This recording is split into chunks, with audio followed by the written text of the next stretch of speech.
Today in the podcast, we're going to be talking to Kirsty Leitch again. Kirsty was with us in episode 272 of the podcast and explained brilliantly what anxiety is and how it represents in our day-to-day lives. Today, she's back to us to talk about techniques and strategies that you can use if you're feeling anxious. What steps can you take to alleviate anxiety in both the short and long term?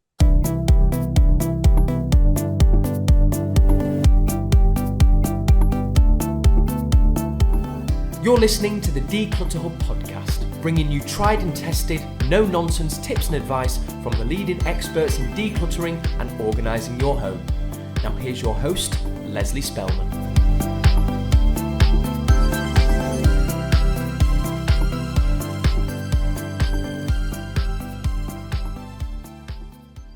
Hello and welcome, listeners. I'm Leslie. We're delighted you're here to join us as part of your decluttering journey. So whether you're brand new today or have been listening in for ages, we want to say thank you so much for being here. It means so much to Ingrid and I that you turn up every week to listen to and support us while we talk all things decluttering and organising. We'd love to help more people with their quest for a clutter-free home, and our podcast is a fantastic way for people to be inspired to take action. We have a favour to ask. If you like what you hear, be sure to hit the follow, subscribe, or like button on your podcast player. Share us with your friends or share your thoughts on the podcast by leaving a review. So, Kirsty, welcome back to the podcast. Delighted that you're here. I was so excited to talk to you about anxiety because I think even though I have a good understanding of it, I think it really explained it so easily and succinctly that I felt like I definitely learned something from that podcast. Good. So thank you so much. So welcome back. Thank you for having me. So today we're going to delve in a little bit more into strategies because I'm sure in episode 272, a lot of people will be like, but what can I do? What can I do to fix it? Like, let me fix it, Kirsty. And so we're definitely going to delve into that. And really, I'm not going to be asking many questions. It's going to be really over to you. But I know, there are things that people will talk about. I know you mentioned briefly breathing in the last episode where we were talking about panic attacks and things like that. I know there's things like tapping, obviously general things like walking out in the fresh air. You're a hypnotherapist. And so we're going to unwrap all of that today and talk about what do you actually do to alleviate, improve. Yeah, let's go improve. Shall we go improve? Yeah. Fixing would be nice, wouldn't it? Exactly. A lot of it people would be can. nice. I'm not saying you can't. You absolutely can. But improving, I think, you're going to go for improving. Fair enough. Then the only way is up from there. Okay, so we talked about what anxiety is and all the different types of anxiety. And of course, what people are really interested in is finding out, but what do I do when I'm having those ridiculously anxious feelings that I feel like my heart's beating out of my chest and all of these things, and I feel very difficult. So explain again what it is that your body and your mind are doing in tandem that causes that, and then we're going to go into the techniques. Okay, so when we are in anxiety, it's a nervous system response. It's a physical response that actually happens. And so our body is sending signals, which then cause us to have thoughts. Thoughts, they're electrical signals. And then we have these thoughts, which in turn create more signals. And so our body physically responds. Because we're sending messages, it's just the same as if you send a panic text message, then you're going to panic in return as you reply to that person. What's going on? Our body is doing the exact same thing. It's sending a panicked message. You're receiving that message, and then you're replying with more panic, and you're caught in that cycle. So then your body starts producing all of these stress hormones. You're fueled with the cortisol and adrenaline, and your heart is beating. And it's all because of this freeze, fight, and flight response that we experience. Your body doesn't know that actually you're hiding at home because you can't bear to look at the mess that's in that other room. You shut the door and you're having a moment. Your body thinks, I'm in real danger. I'm going to be eaten by a saber-toothed tiger. I need to get away. And so your heart beats because you need to pump blood around your body faster. Your Breathing is faster because you need to keep up with your heartbeat. You might have to run to the toilet because your body wants you to be lighter because you can run faster. All of these physical things are happening because of those signals, because of those thoughts, because of those feelings, and it just continues. And that's essentially what is happening. It's a stress response with our fight, flight, and the freeze is when we can't do anything else. We sit there and we don't know what to do. That overwhelm, that wall hits you that you don't know what to do first.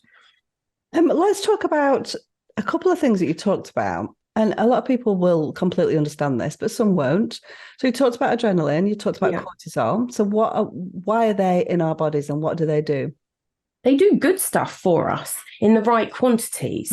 We need some of this stuff to make our bodies work in a certain way, because sometimes we do need to be stressed. We do need to be aware of certain things. We don't want to be completely unaware of our surroundings and what's going on, because if we weren't, then you're just going to walk into the middle of the road. No one wants to do that. We need to be aware. We need to have an element of caution around us so that we don't go and put your hand in the flame when you're cooking your dinner.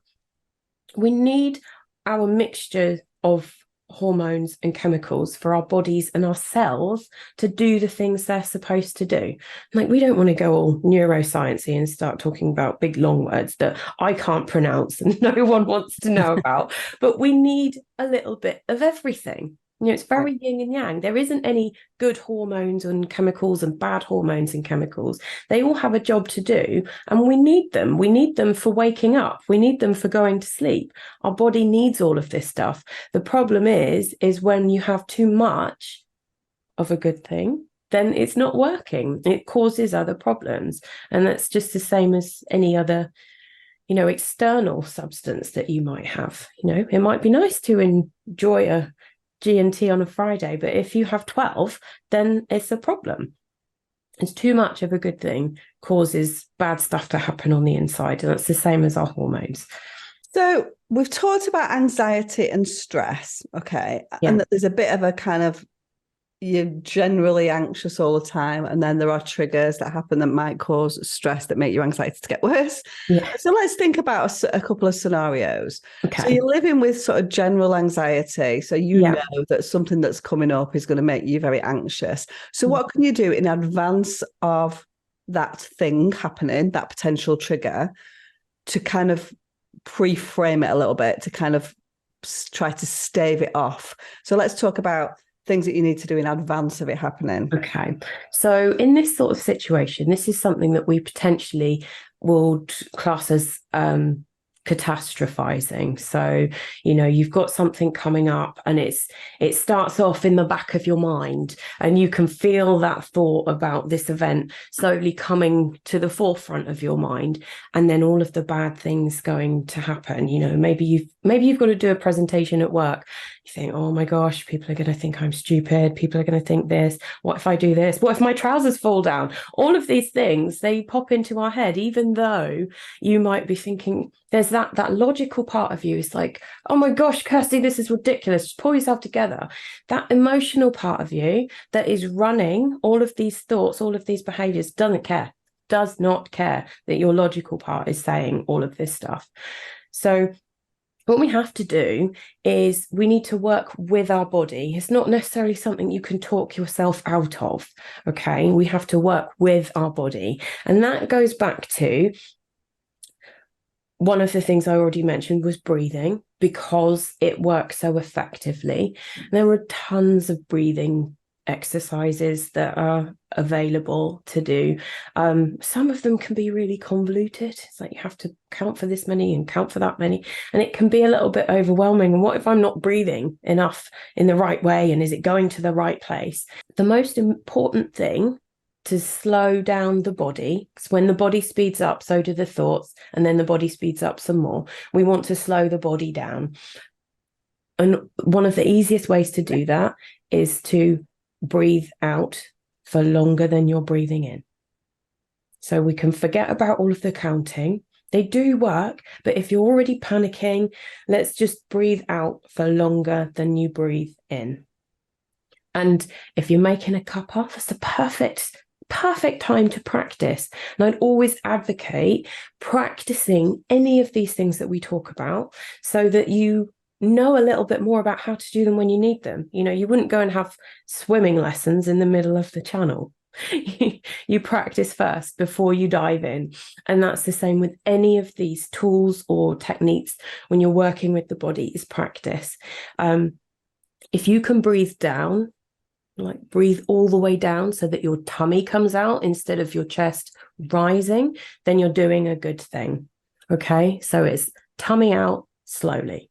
So we need So to... if just to understand this then, so I'm breathing out, which is really good because that's a really easy tip. Yeah. Breathing out for longer than breathing in. Yeah. But am I then changing my breathing patterns anyway to try and get a longer breath?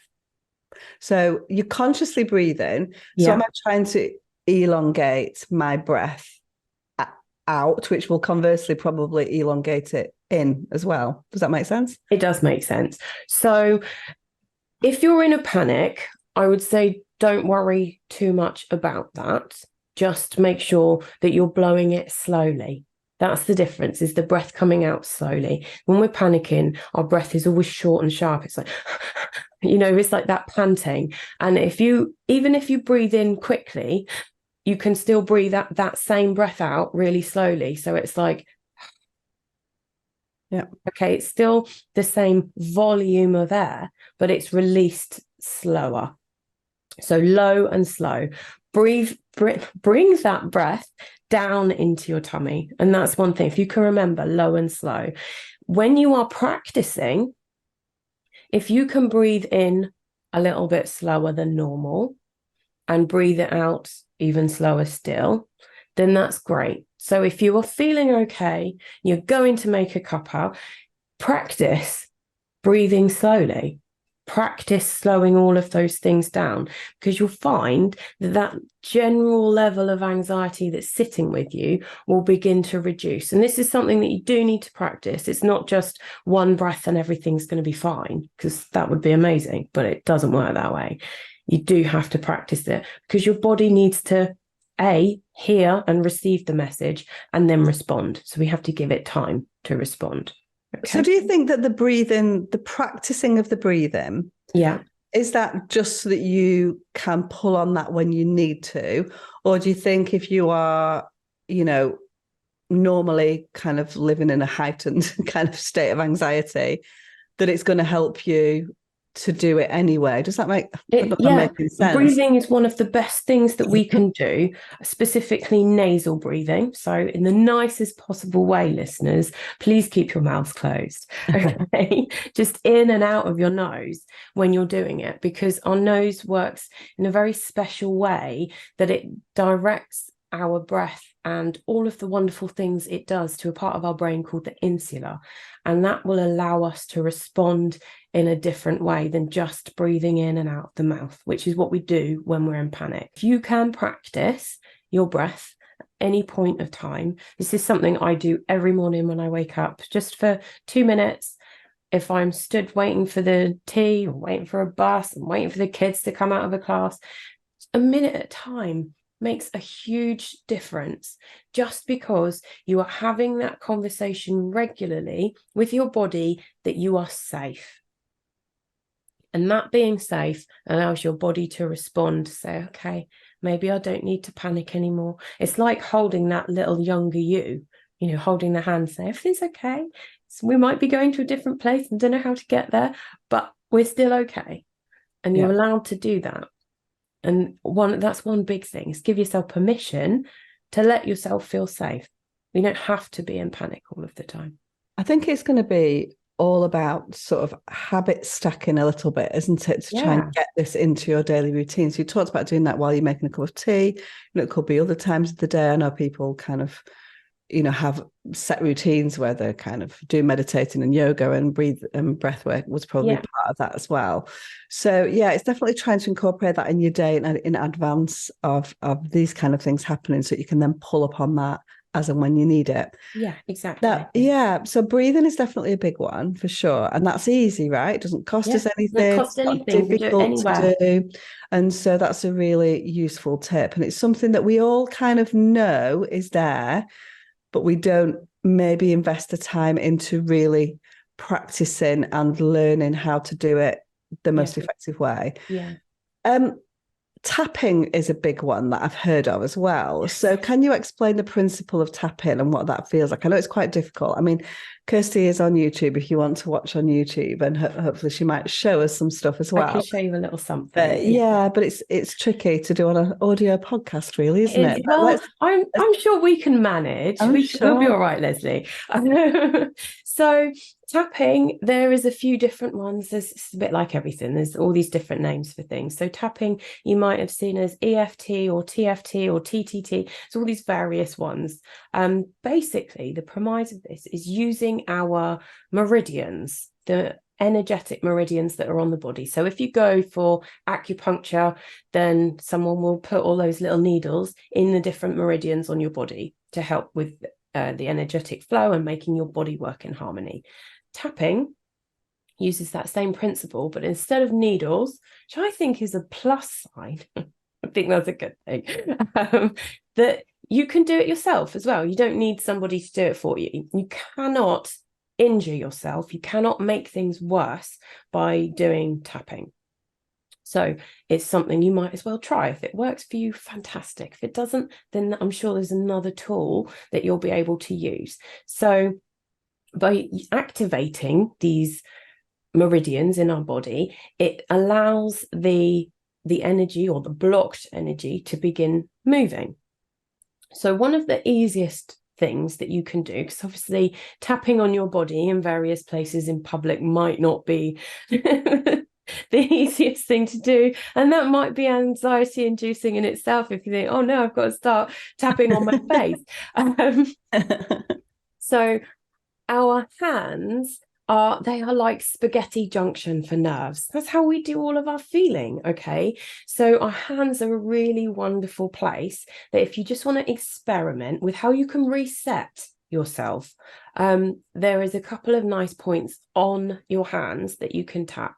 Now, I always recommend tapping with 2 fingers because we're working with the premise that we're working with energy, okay? And that means we have a positive and a negative. So let's use 2 fingers. And if you use the side of your hand, so like the karate chop, if you're going to do a karate chop, then it's the side of your palm. Doesn't matter which hand you tap, it doesn't matter which one you do the tapping with. Some people find that one is more comfortable than the other, but if you tap on the side of your hand just like that, you could do that quite easily if you're sat on the train, you know, if your hands are in your lap. Just tapping on the side of your palm is a really nice way to reset without it being really obvious than starting tapping various points around your face in the middle of public place. That's a nice way to reset. But also in between your little finger and your ring finger, so for those of you on YouTube, there's a spot just right here. This is called our gamma spot. And if you tap on that one there, again, with your 2 fingers, those 2 places, I would say, are a really nice place to start if you want to experiment with tapping, if you haven't done it with somebody who knows all of the points. Our hands are really, really powerful. So for tapping, have a practice on those. And what I recommend you doing is if you are feeling anxious, let yourself feel anxious for a moment, because we always try and avoid it. We always want to get rid of that horrible feeling. But when you're tapping, if you give yourself permission for that anxiety to be there for a moment and then begin tapping it, most people, most of the time, will feel that anxiety begin to dissipate. Wow. I'm in awe. I am. I don't know what to say. I'm speechless for once in my life. So maybe now's the time to go to a break. And what I want to talk about when we come back, breath work, tapping, fantastic. We've talked about hypnosis or hypnotherapy, and I want to delve into that part of your work and how that works and what that is, because a lot of people are like, oh, that sounds a bit weird. I don't think I fancy that. Like you were 9 years ago, right? So we're going to go to a break now. We're going to come back afterwards, and we're going to talk about hypnosis. Thank you so much, Kirsty. So welcome back. So in the first half of the podcast, we spoke about breath work, we spoke about tapping, and Kirsty gave us some super easy things that we can do in public every day, practicing all of those kind of things that we can start to incorporate in our day-to-day lives, which is really, really helpful. If you want to see a little bit more, then YouTube is the place to be, so you can go and actually see those things in action. So Kirsty, tell us a little bit about your day-to-day life, your role in working with people with anxiety, and then you can explain a little bit more about the hypnotherapy work that you do. Okay, so day to day, I work online with people. So you can be anywhere, which is great because that means you are in your environment where the anxiety happens. You're not having to go somewhere and try and create that stress, that anxiety, that worry that is normally there. And by using hypnosis, which is my favorite tool, and I'll tell you why, is because we get to have a different way of communicating with ourselves. Anxiety is hypnosis. Okay. Anxiety is hypnosis because it hasn't actually happened. Now, our brain is amazing. I love brains. They're brilliant. They do so much for us. Okay. You do so much that you are completely unaware of. You breathe. You don't make that happen. It happens, doesn't it? Your heart beats. It just happens. You heal if you trip over and you've got a scab. It just happens. That's your body, your unconscious running all of the processes it needs to do. It does not know the difference between what you're actually doing and what you are thinking you are doing. So if you are sat at home and then you turn around and look at a stash of stuff and it causes you anxiety, you think, oh, I've got to do that. Then I'm going to do this. And then this is going to happen. Then this is going to happen. And that's going to happen. All the other things going to happen. Your brain has already processed it, that all of that stuff has already happened. Same as if you watch a scary film and it makes you jump. You know that actually you're tucked up in your jammies on the sofa, that horrible monster is not coming to get you, but you still respond with fear. That's because your brain thinks that thing is happening. It is real as far as your brain is concerned. And that's why anxiety is so powerful at getting the body to respond. Hypnosis is pure focus, but on purpose. So because we are giving it directions, and somebody like me is giving you suggestions and directions to do things, your brain is going through all of those processes as if things are actually happening. So if we can use hypnosis, because you already can do it. If you have anxiety, you are already in hypnosis. We are doing it on purpose, which is why it's so powerful at getting your brain to reverse what we're doing. All of those thoughts that you have create amazing neural pathways. So it's just like a motorway getting from A to B. But when you've got anxiety, you've got 100 million roads all to get to that same destination of panic. When we use hypnosis, it's like doing roadworks. So we start shutting down those roads and reopening and constructing new neural pathways to take you to a different destination, which is calmer, which is more confident, which is feeling in control, rather than this thing is happening to you. You are in control of it. Hypnosis is something we all do naturally, and it's a really lovely place for our bodies and our minds to be in. And if you read, if you get the opportunity to read and you become absorbed in that story and the characters, you don't care that there might be other people wandering around you because you're absorbed in the story. That's similar to hypnosis. You're absorbed in the thing that you're focusing on, and it's really powerful. And once you know how to do that, you can then do it yourself. You don't need a hypnotist to take you into hypnosis once you know how to get there. It's like any skill. Once you learn how to do it, you can do it for yourself. I think that I mean, it's really interesting way to actually say that we're already hypnotizing our own bodies through anxiety. That's a really interesting thing, isn't it? And also to say that we can hypnotize ourselves as well. Those the couple of things that have kind of jumped out. Really interesting. People are a little bit nervous about it, right? So why don't you explain why we shouldn't be nervous about allowing our bodies and our brains to go to this place that people are a little bit nervous about? Okay. Do you mean nervous about hypnosis in general? I think people would be nervous. Okay. Because, of course, when we talk about hypnosis, a lot of people have seen comedy hypnosis people and doing stupid things. And do you know what I mean? There's something that is so powerful to, stop people from smoking, for example, or stop people from drinking, or, complete life-changing things. Yeah.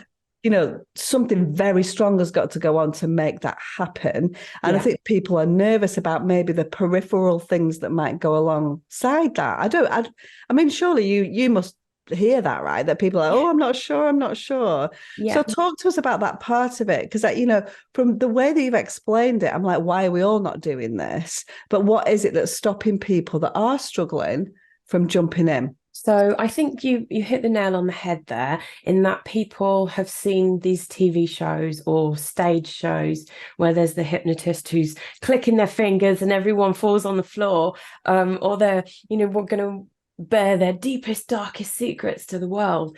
And I mean, stage hypnosis is great. It's a bit of fun. It's supposed to be entertaining. Hypnotherapy, using hypnosis to help, is different, because you can't make somebody do something they don't want to do. Okay, I couldn't hypnotize you, Leslie, and get you to go and rob a bank for me. Okay, not unless, of course, you want to, and then I'm not an accomplice. Oh, it's tempting sometimes. Yeah, it's just what we do on the weekends. You can't make somebody do something that they don't want to do.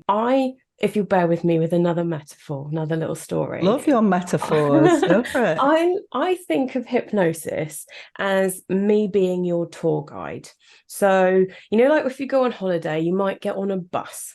You've booked a trip to go and look at some amazing scenery or some architecture, and you've got some little dude at the front of the bus with his microphone, and he's telling you, right, Leslie, look over here. This building is blah, blah, blah. And look over there. Look at this other thing.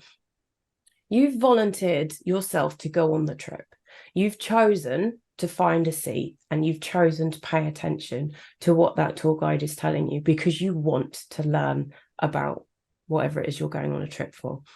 You've done all of those things because you want to be there.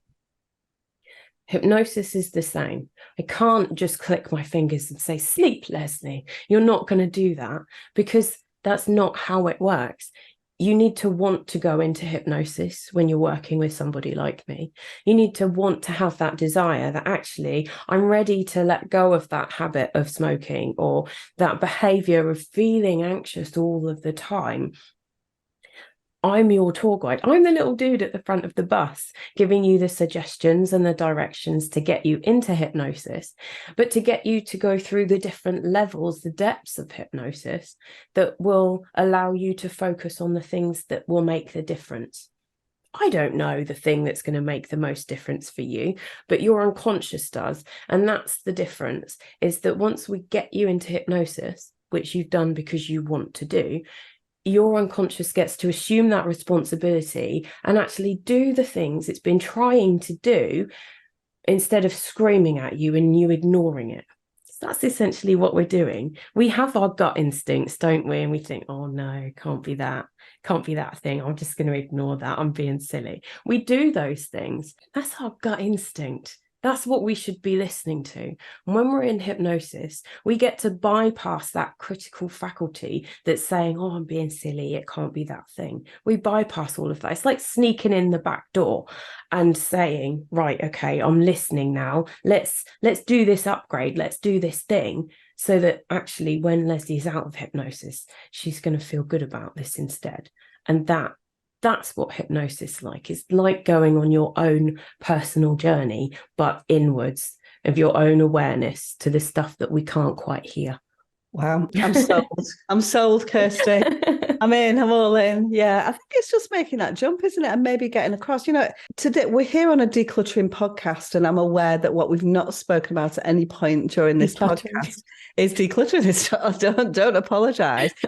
But I think that it's something that everybody or most people in our decluttering space will be dealing with some level of anxiety and nervousness, and our body's not quite doing what we want it to do. And so I think that's why I wanted to kind of unpack that and talk about what it is and how it represents to show people that they're not alone in this journey and that it is a big part of the decluttering process. Yeah.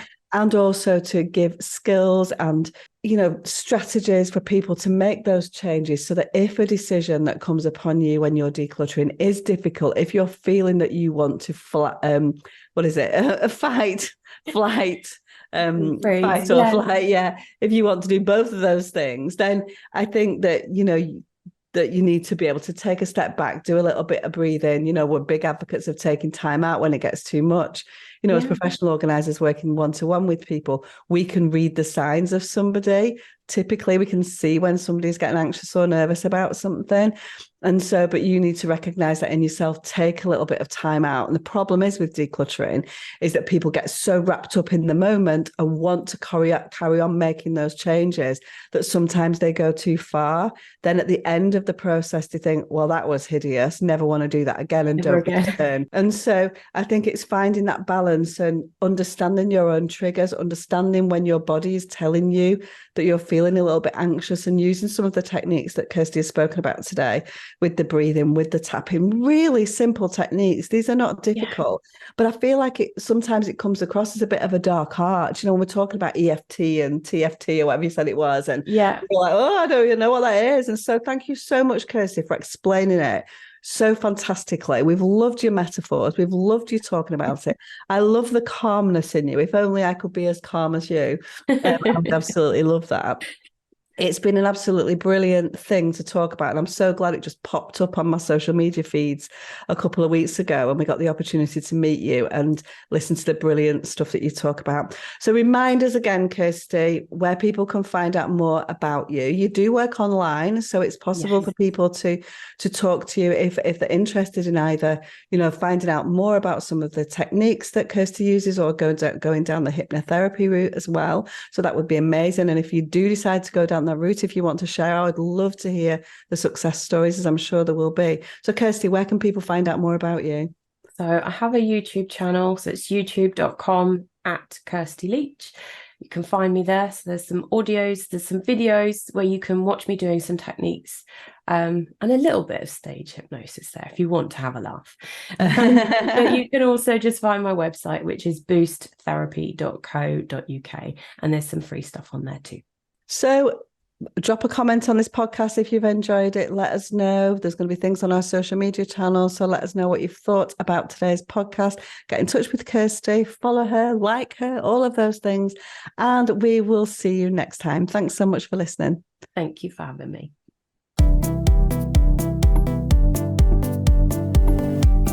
Thanks so much for listening to the Declutter Hub podcast. Don't forget to subscribe to us in your podcast player so you don't miss an episode, and we'll see you next week.